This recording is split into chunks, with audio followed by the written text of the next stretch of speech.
right, everybody, welcome back to the Identity Jedi Show. We're here on another episode. And of course, you guys know we got another special guest coming in because it's all we do on this podcast is bring in special guests. I'm solo from a host perspective this go round because Samir is in India, folks. And at the time we were recording this, it is like in the middle of the morning, like 3 o'clock in the morning.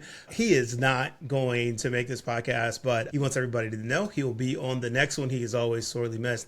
I hope he's having a good time out there in India. I've got to add it to the list and get out there. Yeah, we're coming back. It's going to be me, our special guest. We've got Venkat, Group Product Manager at Okta, coming on to the podcast. We're going to talk identity because this is what we do. Welcome. Appreciate you. So glad to have you on the podcast, man. How you doing today? Hey, David. Thank you so much. I'm super excited to be here with you. Yeah. I'm doing great. Yeah. I'm assuming, busy days as you guys are prepping for Octane, right? Octane's right around the corner. So for all those listening, by the time you get this podcast, we'll get this out before Octane's going live. But if you're going out there, have fun, enjoy. I will not be there this year.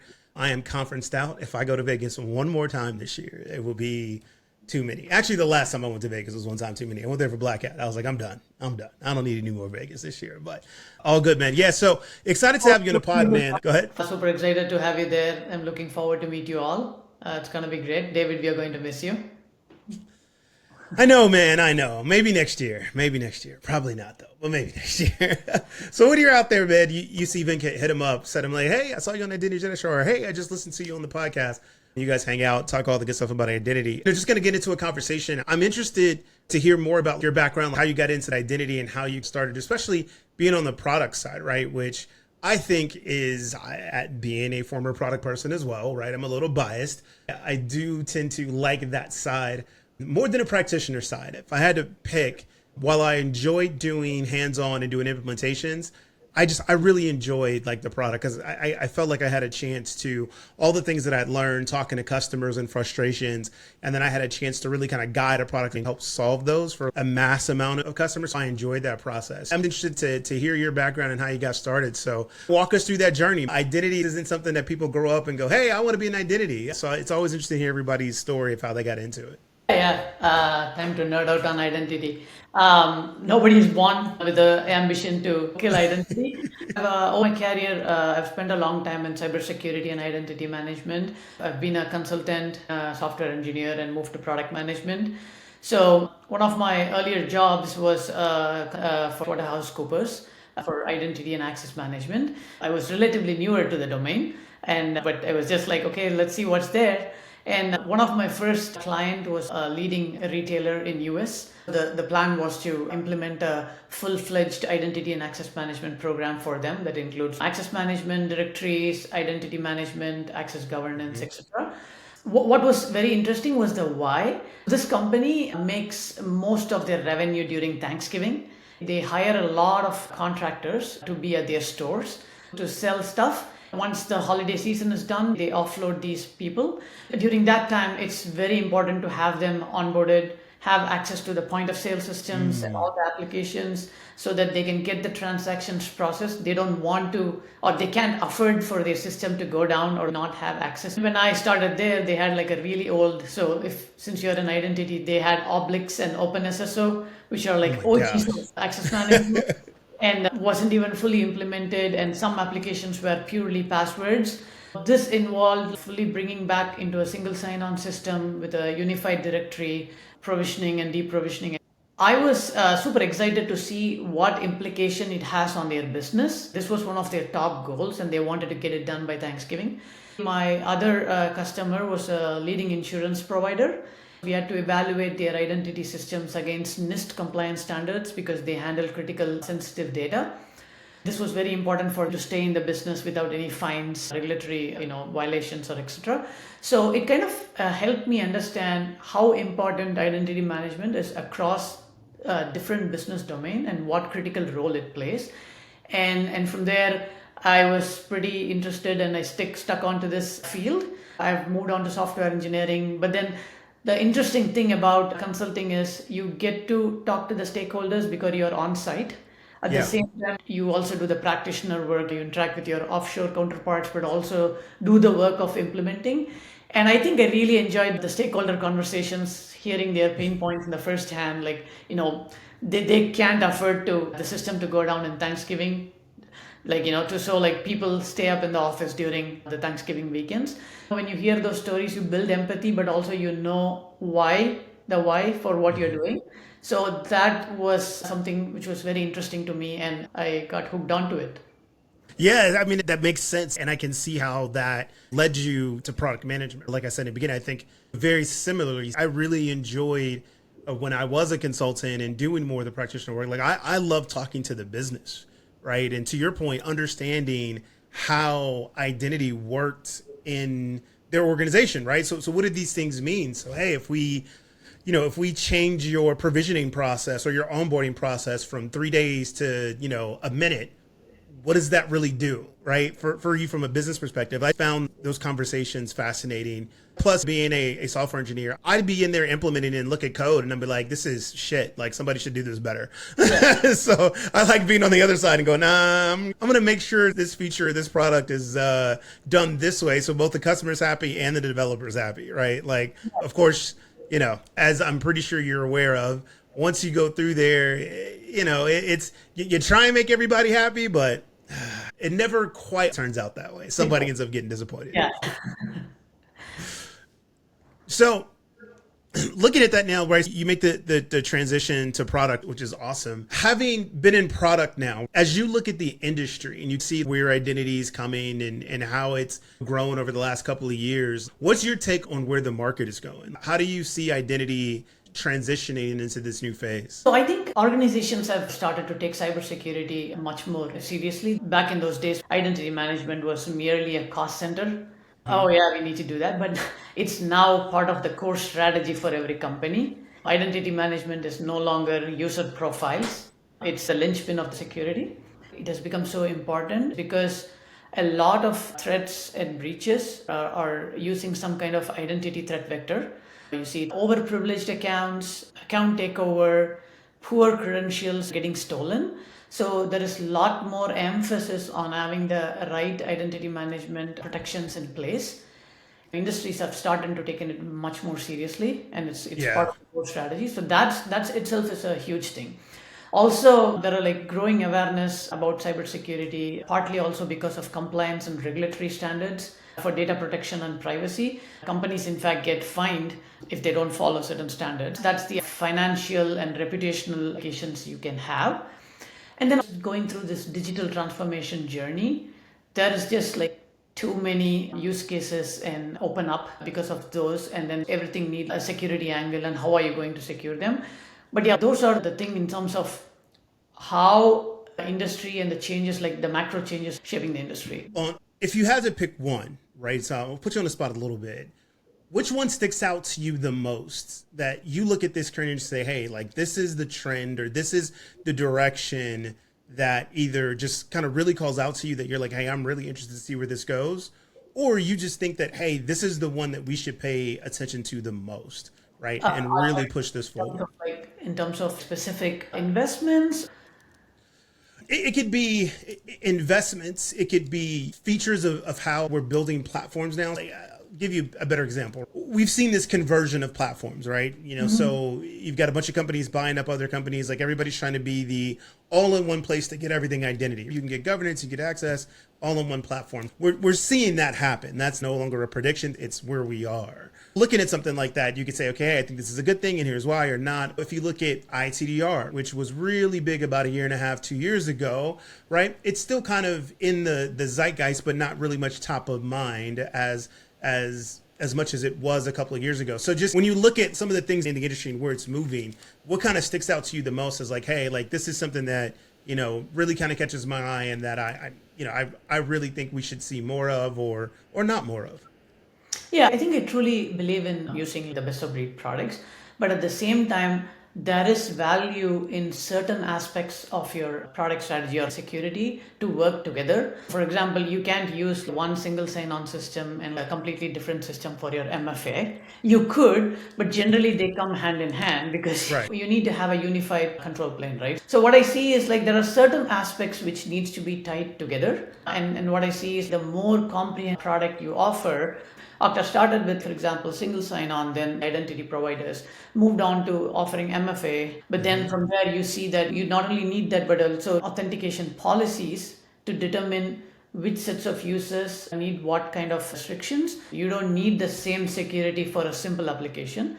Now you handle the authentication part of it. Then, but there is a joiner, mover, and lever flow of like, okay, Yeah. employees come into the company, they need to get onboarded to different systems they have access to, and then when they leave the company or change departments, you need to make sure that their access gets tailored or customized for their new role so that you don't have any least privilege. So sometimes having this unified view really helps, and I see that's one of the reasons where a lot of consolidation or unification happens. And once that is, it's about who is offering the most set of capabilities and how easy it is, because if you have 10 products together, not necessarily it all has to work together well. So you also need to make sure that you focus on user experience, being able to get the value out of each of these capabilities you offer. And that's very important because companies move at a fast speed. Most companies buy a vendor product because they want to focus on their sole business. In that case, they can't afford to have a massive engineering team run this. So the promise the brand should give is it works out of the box, you get all the controls in place, and then you go inside, you have a unified control plane view of what's happening where and how the life cycle changes happen, and you can track, put policies, etc. So that's very important. Yeah. No. Agreed. I, I want to go back to your transition into product manager. There's a reason for this because I think it's interesting. I, for one, want to see more engineer practitioners make this transition to a product. I'm biased right now, people. Please understand this is a biased statement, but I feel like they make the best product managers and eventually product leaders because you get a chance to see that full cycle. Here's what I mean by that. You've been in the trenches, right? Like you started at PwC, you know what it's like. Like, hey, I got to go implement this thing for this customer. Like I got to be able to, deploy these use cases and test these things and get it out. And, you've struggled with either like, hey, maybe it's, not quite what the documentation said, or the feature just doesn't quite do what it says it wants to do. But again, you've also had a chance to talk to those stakeholders, so you know what the business wants from that aspect of what they need to roll out, right? And so I think that just, transitions so beautifully into the product side. So one question I have for you is, when you make the switch to product, what was the one thing that you said, like the skill set that you picked up, right, kind of being in that practitioner role, that helped you most as a product manager? Yeah, I think I'll answer that, and I also just wanted to add some color on these Yeah. transitions. The first thing is once you see the one you mentioned, because you have already been in the weeds and you know how the recipe is getting made, it's very easy to understand the problem and the technical challenges you have. No, I'm not going into the coding challenges or anything, but basically, like, okay, is it feasible? How can this be addressed? What are the things put together? And I think that really helps because by having an engineering and an implementation background, you know how products are getting used and how, when new use cases come or you see a market trend, you'll be able to put things together to figure out how things work. But like just wanted to add is I've also seen people make successful transition from sales, marketing. It's I think all these are fair game.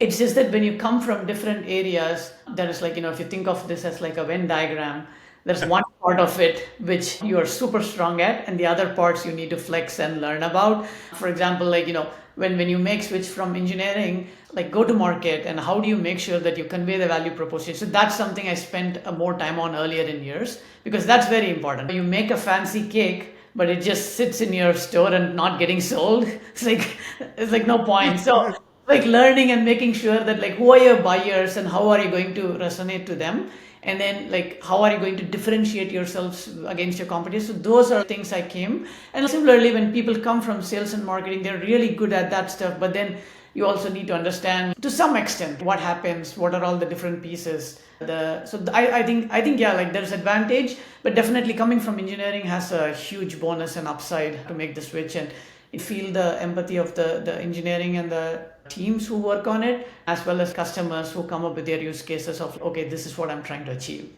I'm going to summarize that to say that Venkat agrees with me in that engineers just do everything better. If you're an engineer, you can do anything. You can go to sales, you can go to marketing, you can go to product. We're engineers, we can do anything. I'm just kidding, people. We love everybody. But I was always happy to see people transition out of engineering. To know that you didn't have to have the straightforward path. And there's nothing wrong with just staying in engineering, like being a, architect, senior level architect, or whatever, whatever you want to keep going down that route. I love the way you talked about that Venn diagram, because you're right, it's very important. You flex a certain amount of skills that you have, and then you get a chance to build other ones. Go to market, for me, was a challenge. That was one that I had to really push myself to understand. But it's to your point, right? If you don't master that, if you don't know how to take that product to market and message it, then people aren't going to buy it, right? And sometimes that comes the antithesis of like, I won't speak for everybody, how I was when I was an engineer. I'm just like, listen, if I make the best product, right? If I code it and it's, performance and it's doing all the latest things, like, you don't have to market it. People are just going to buy it. That doesn't happen. Sometimes you learn the hard lesson, right? Like you come and like, "Oh, I built an awesome product and nobody wants it." Like, Hey, everybody, real quick break. Thanks for listening. Thanks for watching. If you're watching this on YouTube or, if you're watching on Spotify, appreciate all the love. Real quick ad break, because I want to tell you about something exciting from our friends over at Strata.io. They recently just released an ebook breaking down identity orchestration. And listen, if you haven't heard that term or you don't know what it is, the hotness about identity orchestration, then this is why you need to go check out that ebook, because it breaks it down really simple, even gives you some nice recipes of how identity orchestration fits into your IAM strategy. So check the show notes. There's the link. You can go download it. And of course, let them know the Identity Jedi sent you. Now let's get you back to the pod. All right. So staying here for a little bit, right? So as you've kind of, progressed through your, your product career, right now, what would you say you enjoy the most? Let me give you a very specific example. Like taking a new feature or a new product to market, like of that process, like what do you enjoy the most? I think every phase of it has a lot of interesting aspects and challenges, but the critical piece here is knowing the why and understanding what exactly the customer needs. Understanding the problem is super important because otherwise you end up building like they're saying something like, oh, I need like I need like wheels and something to steer and move from place A to place B, and you are thinking about like a fancy Ferrari, but all they were asking was like a bicycle to go from one place to another, and you spent all this effort, and that also comes with iteration, obviously, right? Like when you know your MVP, but for all this is like it really matters to understand what customer wants. And again, like sometimes what happens in industry is customers mostly like look at some trends and they're like, I want this, but then, oh, I want X. Oh, I see there's a new standard, I want that. But when you go and ask like set of why questions and understand what it is, it's probably not what they want and they want something else. And then so that's very important, right? Like to understand like how are they, like what's your problem and how are they solving it today. Are they using any other means? Or they have any workarounds? Okay, if I solve this, is it going to help only this customer or there's a segment they can go to? Especially when you're in a SaaS product business, there's going to be so many feature requests and asks, but you need to make sure that you build something that caters to a broader set of audience, because you need to have ROI, which means that you need to figure out where am I going to spend my resources. Right. And for that, understanding the why and making sure that there is enough traction to go ahead to the next step is super important. Because if you don't get that right, you might build a super product, but your go-to-market is going to fail, your messaging is going to fail, your adoption is going to fail, because at the first place you targeted a bad problem or like a not so important one. Right. And I think Yeah. that's super important. Once you grok what it is and you want to move forward, like iterating through that in that's so much fun. And then when you see that when your product is launched and it's helping a bunch of customers, that gives you the most satisfaction. The earlier phases are very interesting and critical. You do the grunt work. Maybe it's not visible outside, but you need to make sure you get those things right to end up having a successful product. Yeah. No. So agree so much, right? And I, from previous experience, just having been down the startup road, stuff like that, getting that, really understanding like what problem am I solving is so important.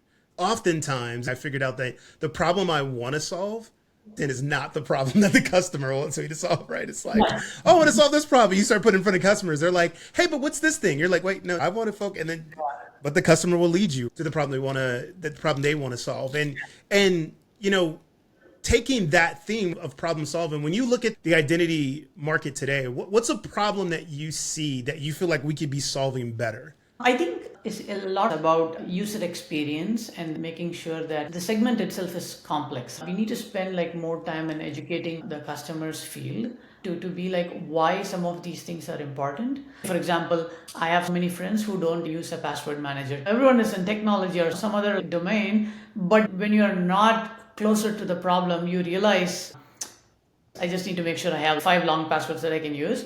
You can't remember everything, right? Like you don't know where you're in. So I think educating customers and also like generally like wherever you see it's very important. And like when you offer a product, like a value proposition of it, because like a lot of things get stuck in the details, like oh, OpenID Connect, SAML, and when you talk all these fancy skim, you miss out on the details. So it's very important to make sure that people understand. I already see there is a lot of improvements here, but there's more to be done because we need to make Yeah. sure that these products are easy to use. They can take actions on their own, like what am I supposed to do. I see a lot of development in this area, but we need to do more because this domain is very complicated, but the problem is so prevalent. Everyone has an identity, so you need to make sure that you cater to a broader audience and like emphasis the good set of behaviors, best practices, etc.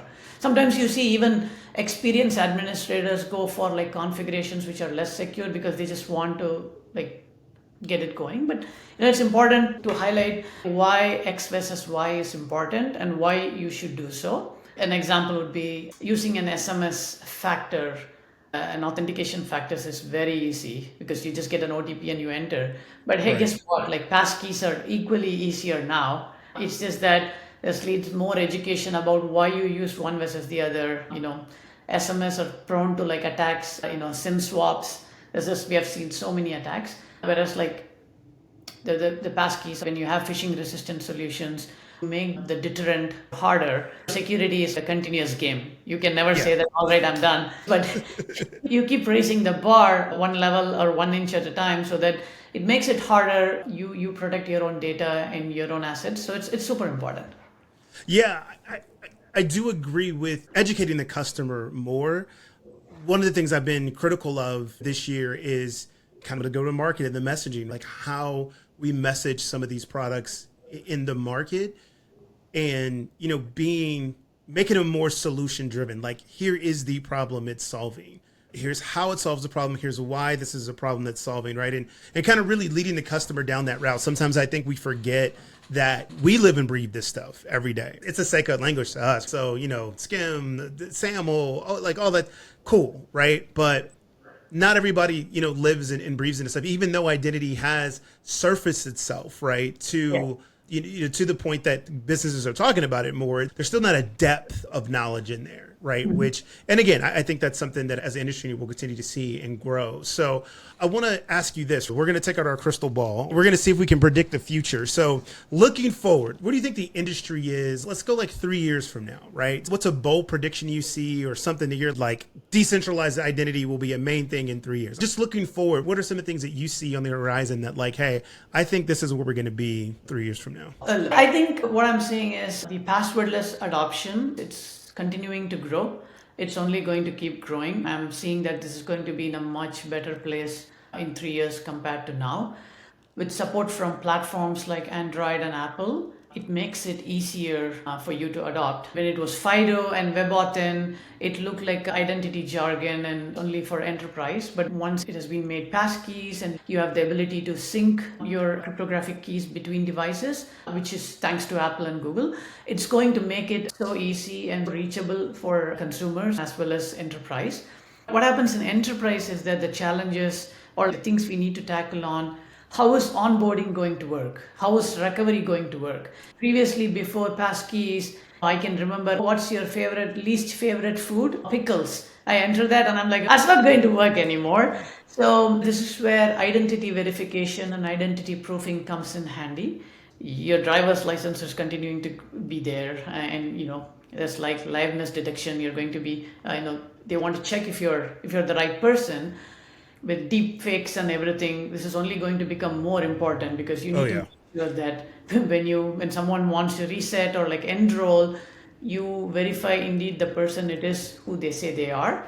So there's like those things are going to become very interesting, and we are already seeing in some of the Okta conducts a survey called Business at Work. We are already seeing a lot of adoption increases for phishing resistant authenticators. So we need to make sure that it reaches a place where both the user experience and the security is higher, because if one is less, it's a hard trade-off to have a higher adoption. One is going to definitely be one of the trends. There's a whole bunch, by the way, but I'm just talking about some things which I think I'm seeing.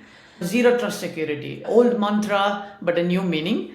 We have moved on I like from that. walled gardens to verify every request. Some of those things are in place, but where it is going is we have taken care of pre-authentication and authentication steps very well, but the post-authentication steps are still a challenge for the industry. Once you authenticate, you get an access token, an ID token, or a session cookie.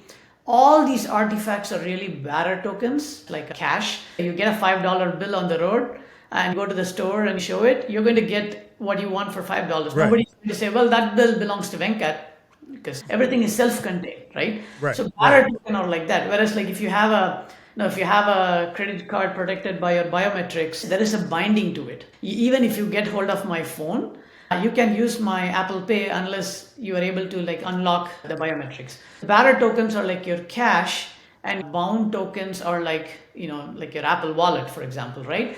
So there is like a lot of challenges in moving these tokens, because there's like so many API tokens and like cookies lying around. I was seeing, like, I think in the Verizon survey of 2023, 86 or 83%, some 80%, some high percentage of attacks are due to breached credentials or credential compromise. And that's very high. So industry is moving towards less DPoP and proof of possession standards, where you can bind token to cryptographic key pairs so that you can steal them. And also there is a lot of industry trends happening around protecting your sessions, like web sessions. Google is driving an initiative called device bound session credentials. It's basically offering a WebAuthn or DPoP like experience for your web cookies. So when someone is trying to steal your cookies, it's going to be useless because they are bound to that particular device. Device. Yeah. The private keys stay in your TPM.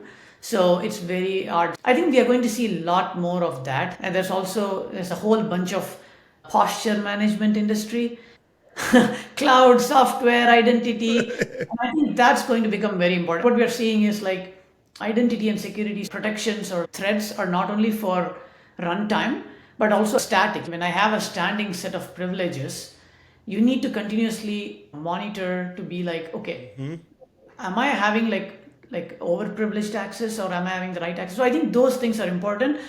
And guess what? Like I'll come to the AI section next. One thing we need to cover is, you mentioned ITDR and like threat protection.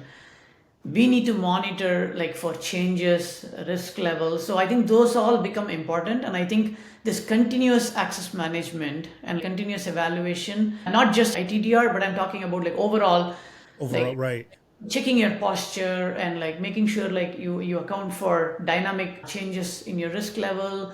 Policy changes are important. I kind of put them in the zero trust. The zero trust is going to be something, it's going to continue to grow. There's also workload identities with digital explosion and IoTs, and also like so many cloud processes, GitLab pipeline, CI/CD. There's just like way too many services that come online. Your Kubernetes containers, they all have an identity of their own. It's super important to make sure that they have the right set of privileges. And I Right. think that's a whole bunch of industry. They call it non-human identity now. Yep. That's becoming really important. That's something I'm super interested about, and I'm exploring actively. So that's one thing. And then I just wanted to don't want to go too much into AI, so much of things are happening, but where it becomes important, in my opinion, in generally in cybersecurity, is because of AI, you'll be able to correlate data across multiple sources. Absolutely. more level of accuracy and more level of like time, like you can be more faster. This is going to help with outlier analysis. Like you'll be able to find anomalies easily compared to a human because the system is actively looking at it. The model is going to get only better with more data. And from there, you can actually automate your response as well. This is where the security operations team is going to be their best buddy.